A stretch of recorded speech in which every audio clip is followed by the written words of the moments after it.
Hello students, and once again welcome back to your online class. Today we are going to begin with the supplementary reader book of class 12, and the name of this book is Vistas. So now let's come to the first chapter of this book, that is the third level. So chapter first of your supplementary reader book, the third level, is written by the author Jack Finney. So now let's come to before you read.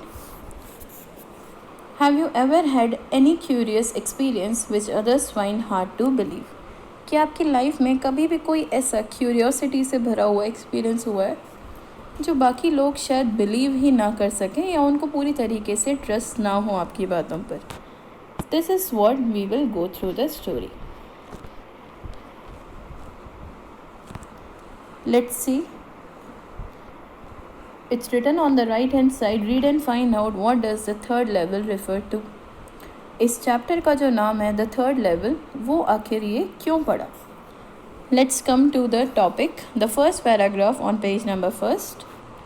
The president of the New York Central and the New York, New Haven and Hartford railroads was swear on a stack of timetables that there are only two.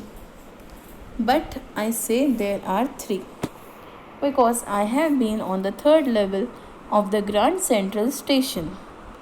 यहाँ पर जो person है वो कहता है कि उसने presidents को बात करते हुए सुना है, फिर चाहे वो न्यूयॉर्क सेंट्रल के प्रेसिडेंट हो या मिडिल मेन न्यूयॉर्क के, कि हार्टफोर्ड रेलवे स्टेशन पर, रेल रोड पर, उनके पास जो टाइम टेबल है, द स्टैक है, उसमें सिर्फ दो ही लेवल बने हुए हैं.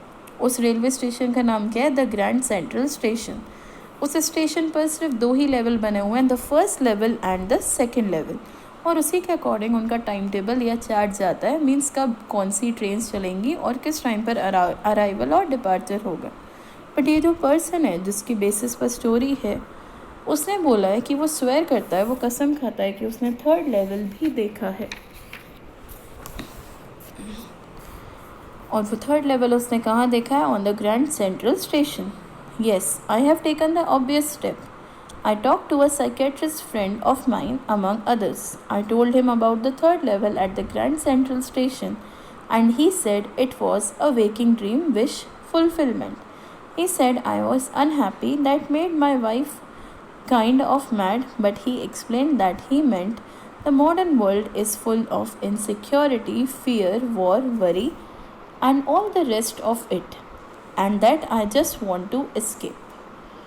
तो यहाँ पर जो पर्सन है उसने बोला कि सब जनों को, जिनको भी मैंने बोला कि मैंने ग्रैंड सेंट्रल स्टेशन देखा है और वहाँ पर फर्स्ट और सेकंड लेवल नहीं, मैंने थर्ड लेवल देखा है, तो सारे लोगों ने मुझे सजेस्ट करा कि मैं साइकेट्रिस्ट से मिलूँ. और उसके लिए एक साइकेट्रिस्ट फ्रेंड उसका ऑलरेडी था जिससे वो मिलने गया अपनी वाइफ के कहने पर, क्योंकि उसकी वाइफ उस पर मैड हो रही थी कि आप ऐसी बातें कैसे कर सकते हो, जो चीज़ है ही नहीं उसका एक्सप्लेनेशन आप लोगों को कैसे दोगे.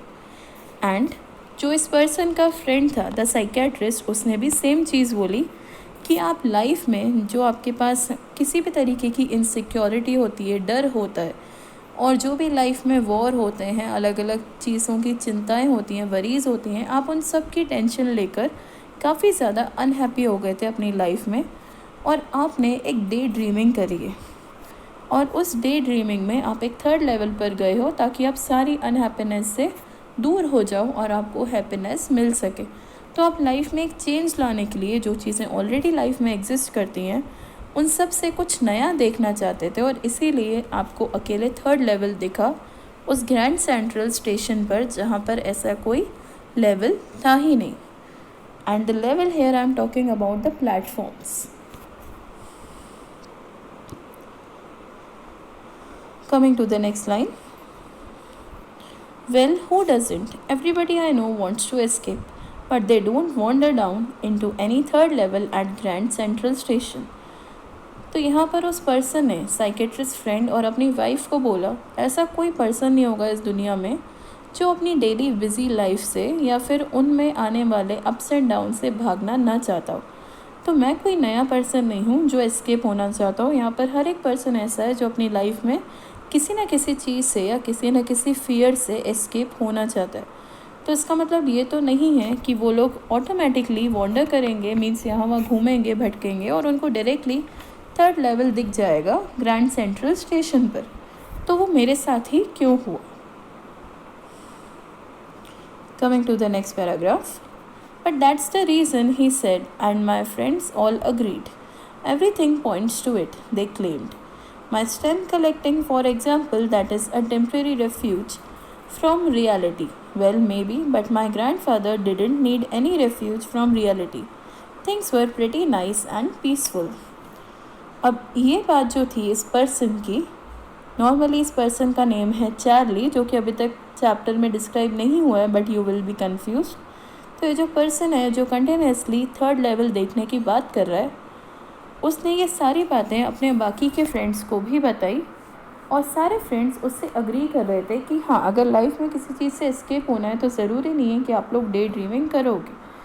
तो जो भी चार्ली की बात में कोई भी उसने चीज़ देखी है, कहीं ना कहीं उसमें ये पॉइंट तो है कि हर एक जना एस्केप होने के लिए किसी नई चीज़ की ड्रीमिंग नहीं करता। लेकिन उन सब में से चार्ली की एक अलग से कलेक्शन हैबिट थी, और वो क्या कलेक्ट करते थे? Temporary stamps. मीन्स जो भी पोस्ट कार्ड में स्टैम्प लगे रहते हैं या अलग अलग किसी भी चीज़ पर एक पैकिंग स्टैम्प लगा रहता है, वो सारे टेम्प्रेरी कलेक्शंस उनके पास थे। क्योंकि स्टैम्प्स या नॉट परमानेंट, कहीं ना कहीं वो स्टैम्प्स चेंज होते रहते हैं। तो वो स्टैम्प्स कभी भी चेंज हो तो वो ये कलेक्शन करते रहते थे, ताकि वो अपने आप को बिज़ी रखें फ्रॉम द नॉर्मल वर्ल्ड। और इस चीज़ को देखकर वो हैप्पी होते थे कि उन्होंने कितने कलेक्शंस कर लिए। और ये हैप्पीनेस उनको मिली थी अपने ग्रैंडफादर से। उन्हें भी स्टैम्प्स कलेक्शन का बहुत ज़्यादा शौक़ था, एंड चार्ली को भी स्टैम्प्स कलेक्शन का शौक़ था। तो उन्होंने बोला कि मेरा तो जो भी लाइफ में इनसिक्योरिटी है या कोई भी डर है, वो सब दूर हो जाता है whenever I talk about stamps और I collect new stamps. But मेरे ग्रैंडफादर की लाइफ में भी स्टैम्प कलेक्शन की हैबिट थी, बट उनकी लाइफ काफ़ी ज़्यादा ईज़फुल थी, पीसफुल थी, और वो काफ़ी अच्छी लाइफ जी चुके थे। तो फिर उन्हें कभी थर्ड लेवल क्यों नहीं दिखा? Coming to the next page, that is page number 2 of your book. So his grandfather was very peaceful in his day, from all I hear, and he started my collection. It's a nice collection too, blocks of 4 of practically every US issue, first day covers and so on. President Roosevelt collected stamps too, you know. यहाँ पर Charlie ने सबका description दिया है जो भी person practically stamps को collect करते हैं, और वो मानते हैं कि स्टैम्प्स को कलेक्ट करना, उनके अलग अलग ब्लॉक्स बनाना, मींस 4 स्टैम्प्स सेम कलेक्ट करना और उन 4 स्टैम्प्स का एक स्क्वायर ब्लॉक बनाना, ये प्रैक्टिकली सारे लोगों को पसंद है। इवन प्रेसिडेंट रूसवेल्ट जो थे न्यूयॉर्क में, उस वक्त उनको भी ये चीज़ पसंद थी और वो भी स्टैम्प्स कलेक्ट करते थे। तो क्या वो भी डे ड्रीमिंग करते थे? So why people are pointing out on him, means Charlie, कि वो डे ड्रीमिंग करता है। The separate person here in the picture is Charlie, जो कि बाकी सारी दुनिया से अलग सोचता है और लोग उसको मैड समझते हैं कि वो डे ड्रीमिंग करता है, और ये सब उसके स्टेम कलेक्शन के कारण हुआ है। सो दे वर ब्लेमिंग हिम, और वो हर एक चीज़ के लिए एक रिजल्टेंट फैक्टर दे रहा था, that so many people are there who are collecting stems, so why I am mad in your life and they are not mad, they are just perfect people in your life. Anyway, here is what happened at Grand Central. अब उन्होंने detail में बताया कि आखिर grand central में क्या हुआ था।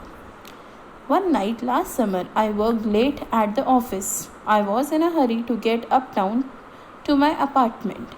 So I decided to take the subway from Grand Central because it's faster than the bus. अब उन्होंने बोला कि वो एक दिन लेट नाइट तक अपने ऑफिस में काम कर रहे थे, और काम करते करते वो काफ़ी थक गए थे और काफ़ी रात हो गई थी। तो इसीलिए उन्हें जब अपने अपार्टमेंट में जाना था तो उन्होंने डिसाइड करा कि वो कुछ टाइम जल्दी पहुंच जाएंगे अपने घर पर अगर वो ग्रैंड सेंट्रल का सबवे ले लें, जैसे कि दिल्ली में अभी मेट्रोज चलती हैं फॉर शॉर्ट टाइम डिस्टेंस। तो उनका कहना था अगर वो ग्रैंड सेंट्रल से अपनी जर्नी करेंगे टूवर्ड्स होम तो वो नॉर्मल या यूजुअल टाइम से थोड़ा जल्दी पहुंच जाएंगे, that is faster than the bus. इसलिए उन्होंने एक सबवे मेट्रो ट्रेन मतलब कि ग्रैंड सेंट्रल में जाने का डिसीजन लिया। Now, I don't know why this should have happened to me. I'm just an ordinary guy named Charlie, 31 years old, and I was wearing a 10 gabardine suit and a straw hat with a fancy band. I passed a dozen men who looked just like me, and I was not trying to escape from anything. I just wanted to get home to Louisa, my wife. तब उन्होंने बोला कि ये सारी चीज़ें जो भी लोग नहीं मान रहे हैं, ऐसी अजीब चीज़ या ऐसी अनइंटरेस्टिंग फॉर्म में चीज़ मेरे साथ ही क्यों हुई। उन्होंने ये बोला कि मैं एक नॉर्मल ऑर्डिनरी पर्सन हूँ जिसका नाम है Charlie and I am 31 years old. उन्होंने अपनी एज बताई कि मैं तो सिर्फ 31 ईयर्स का हूँ। और उस दिन जब मैं ग्रैंड सेंट्रल पर गया था तब मैंने क्या वियर करा था? अ 10 gabardine. Now what is 10 gabardine? A full suit coat. That's why it's written 10 gabardine suit. Black colour का dark black coloured full suit coat and a straw hat. और उन्होंने अपने सर पर हैट पहनी थी जिस पर एक फैंसी बैंड लगा हुआ था। Fancy band is always of silver colour most probably. तो उन्होंने बोला ये मेरा पूरा अटायर था जिसमें मैं नॉर्मल ही लग रहा था और मैंने वहाँ पर डजन ऑफ मेन को पास करा, मीन्स मोर देन 12 पीपल। लेकिन वो सारे पीपल नॉर्मली मेरी तरह ही वहाँ पर खड़े थे और वो ट्रेन का वेट कर रहे थे। और यहाँ पर चार्ली का कहना I was not trying to escape from anything, और मैं किसी चीज़ से भागने की कोशिश नहीं कर रहा था, बस मैं उस दिन लेट हो गया था अपने काम से, तो मैं घर जाना चाहता था। और मुझे घर इसलिए जाना था क्योंकि मैं अपनी वाइफ को मिस कर रहा था जिसका नाम है लुइसा। तो लुइसा से मिलने के लिए वो घर जल्दी गए थे। That's why he has not taken the bus but he has gone to Grand Central for a subway train. Coming to the next paragraph. I turned into Grand Central from Vanderbilt Avenue. अब यहाँ पर एक position, एक place दी हुई है जिसका नाम है वेंडरबिल्ट एवेन्यू। एवेन्यू मीन्स एक बड़ा सा स्ट्रीट पूरे टाउन में, उस स्ट्रीट का नाम था Avenue, Vanderbilt. And went down the steps to the first level where you take trains like the 20th century. Then I walked down another flight to the second level where the suburban trains leave from, ducked into an arched doorway heading from the subway and got lost. That's easy to do. I have been in and out of Grand Central hundreds of times, but I'm always bumping into new doorways and stairs and corridors. यहाँ पर उन्होंने क्या बोला कि सबसे पहले वो Vanderbilt Avenue से गए, मीन्स ऐसी स्ट्रीट से जो वहाँ की बहुत बड़ी स्ट्रीट थी न्यूयॉर्क की। और वहाँ पर उन्होंने बोला कि उन्होंने पहली बार जब स्टेप से नीचे उतरे सीढ़ियों से तो फर्स्ट लेवल को उन्होंने देखा, फर्स्ट प्लेटफॉर्म। लेकिन उस प्लेटफॉर्म पर जाने का मतलब नहीं था, वो लॉन्ग डिस्टेंस के लिए थी और वहाँ की ट्रेन्स काफ़ी ज़्यादा ओल्ड थी जैसे कि 20th सेंचुरीज़ में होती हैं। फिर उन्होंने बोला उन्हें तो सब अर्बन एरियाज़ में जाना था, मीन्स सबवे ट्रेन का यूज़ करना था, इसीलिए वो सेकेंड लेवल पर गए। और जैसे ही वो सेकेंड लेवल पर गए उन्होंने एक डोर को ओपन करा अंदर जाने के लिए, अंदर एंट्री लेने के लिए। लेकिन वो जो डोर था, वो जो डोरवे था, वो किसी ना किसी ऐसे सबवे के रास्ते पर उनको ले गया जहाँ पर वो खो गए। He got lost. बट उन्होंने बोला उनके लिए ऐसा ईजी था, उनको ट्रेन के डोरवेज प्रॉपरली याद नहीं रहते थे और इसीलिए कहीं ना कहीं वो ट्रेन्स के डोरवेज में खो जाते थे और उनको टाइम लगता था ट्रेन में चढ़ने और उतरने में। एंड फाइनली वो किसी न किसी न्यू डोरवे में बम्प्ड हो जाते थे। बम्प्ड मीन्स कहीं ना कहीं गलत डोरवेज में आ जाते थे और हर बार दोबारा स्टेयर्स और कॉरिडोर से आते जाते कैसे न कैसे वो सबवे ट्रेन तक एंटर हो ही जाते थे और अपने घर तक पहुंच जाते थे। और ये उनके साथ पहली बार नहीं, हर बार हुआ, बिकॉज वो चीज़ें भूलते थे। Once I got into a tunnel about a mile long and came out in the lobby of the Roosevelt Hotel. और उन्होंने बोला ऐसा हर बार मेरे साथ होता है कि मेरे साथ कुछ नया ही होता है। एक बार जब मैं नॉर्मली टनल से गया, जब आप सबवे ट्रेन से उतरते हैं तो आपको एक गहरा सा टनल मिलता है जहाँ पे आप नॉर्मली वॉक करते हैं एंड वॉक के बाद आप अपने डिस्टेंस को कवर कर लेते हैं। बट यहाँ पर उन्होंने अपने डिस्टेंस को कवर नहीं करा, वो रूजवेल्ट होटल की लॉबी में आ गए। लॉबी मीन्स एक वाइड पैसेज होता है, एक बड़ा सा पैसेज जहाँ पर आप किसी न किसी के लिए वेट करते हैं, एक बड़ा सा हॉल होटल का। तो वो वहाँ आ गए रूजवेल्ट होटल के मेन हॉल में, लॉबी में। Another time I came up in an office building on 46th street 3 blocks away. दूसरी बार उनका कहना है जब उन्होंने सबवे टनल को क्रॉस किया तभी भी वो अपने घर नहीं पहुँचे। वो 46 स्ट्रीट पर मीन्स 46th रोड पर, जो कि उनके घर से 3 ब्लॉक्स अवे था, 3 स्ट्रीट्स को या 3 ब्लॉक्स को छोड़ने वाला, वो वहाँ पहुँच गए लेकिन डायरेक्टली अपने घर तक नहीं पहुँचे। Sometimes I think Grand Central is growing like a tree, pushing out new corridors and staircases like roots. तो अब उनको लगने लगा था कि ग्रैंड सेंट्रल दिखने में सिर्फ 2 लेवल तक है, बट उसके पास बहुत ज़्यादा लेवल्स हैं जिसके बारे में किसी को नहीं पता। तो जैसे एक ट्री बहुत ज़्यादा ओल्ड ग्रोन अप हो जाता है, उसमें बहुत सारे नए नए ब्रांचेस और स्टेम्स आ जाते हैं, उसकी रूट्स गहरी हो जाती हैं, वैसे ही ग्रैंड सबवे सेंट्रल जो यहाँ पर ट्रेन्स हैं उनके भी सारी की सारी ट्री की तरह मल्टीपल कॉरिडोर्स और मल्टीपल स्टेयर केसेस आ गए हैं। अब कोई और जीना उतरेंगे और अब कहीं और ही पहुँच जाएंगे, जैसे कि एक ट्री की रूट गहरी होती जाती है। Coming to the next page, on page number 3 there is an image of the tree just on the topic of Charlie. वो दिखाना चाहते हैं कि इसी तरीके का एक उलझा हुआ ग्रैंड सेंट्रल रेलवे स्टेशन है जो उनको घर तक नहीं लेकिन कहीं भी किसी भी डायरेक्शन में पहुंच जाता है। उनकी जो रूट्स हैं किसी भी लेवल पर आपको ले जा सकते हैं। मीन्स आप सोचेंगे कुछ और आप जाएंगे कहीं और। There is probably a long tunnel that nobody knows about, feeling its way under the city right now, on its way to Times Square, and maybe another to Central Park, and maybe because for so many people through the years Grand Central has been an exit, a way of escape. Maybe that's how the tunnel I got into, but I never told my psychiatrist friend about that idea.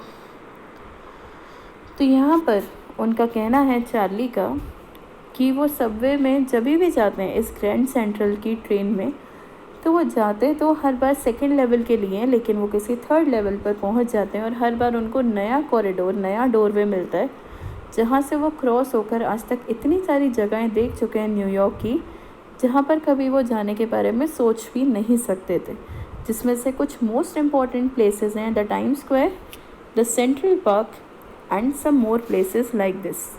तो वो enter होते हैं second level पर ताकि वो अपने घर तक पहुंच सकें, लेकिन उनका एग्ज़िट कहीं और ही होता है जिसके बारे में उन्होंने किसी को भी नहीं बताया, जस्ट बिकॉज कोई उनके ऊपर बिलीव नहीं करेगा।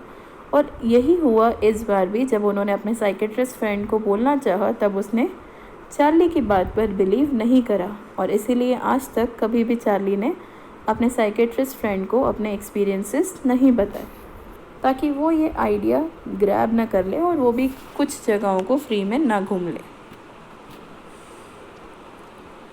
See the next paragraph. The corridor I was in began angling left and slanting downwards, and I thought that was wrong. But I kept on walking. All I could hear was the empty sound of my own footsteps, and I didn't pass a soul. Then I heard that sort of hollow roar ahead, means open space and people talking. The tunnel turned sharp left. I went down a short flight of stairs and came out on the 3rd level at the Grand Central Station.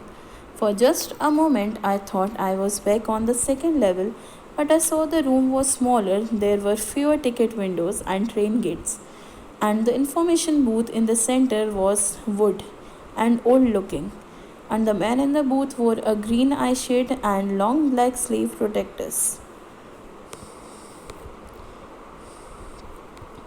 The lights were dim and sort of flickering. Then I saw why they were open flame gas lights.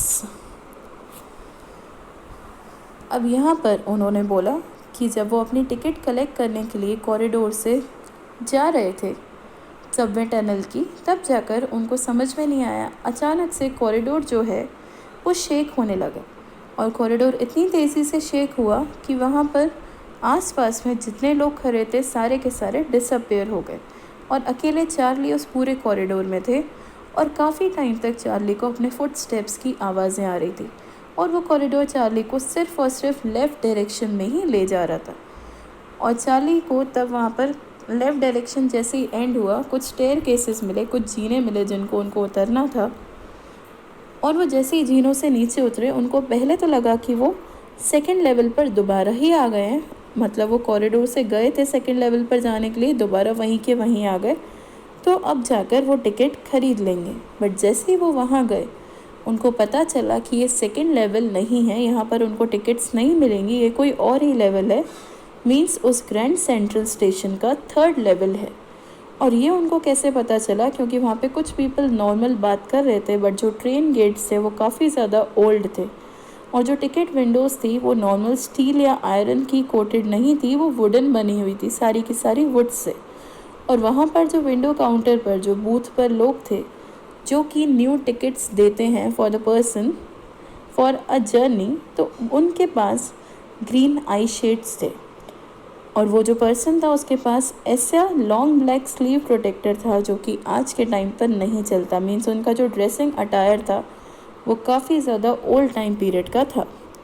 Even the lights there they were flickering, means कभी बंद हो रही थी, कभी जल रही थी, फिर कभी बंद हो रही थी, कभी जल रही थी, मीन्स वो न्यू टाइम्स की लाइट नहीं थी, काफ़ी ज़्यादा ओल्ड डिम लाइट्स थी। और वो सब के सब जो लाइट्स हैं वो गैस लाइट्स थी, मीन्स जब आपकी लाइट्स में फ्लेम अच्छा होगा दे विल बर्न, और कुछ टाइम बाद जब वो गैस लाइट्स का फ्लेम ख़त्म हो जाएगा the lights will be destroyed, means everything was of the past time, जो कि कभी भी आप लोग प्रेजेंट टाइम में न्यूयॉर्क में नहीं देख सकते थे। That's Y Charlie was surprised. So class, we will continue with this chapter tomorrow as well.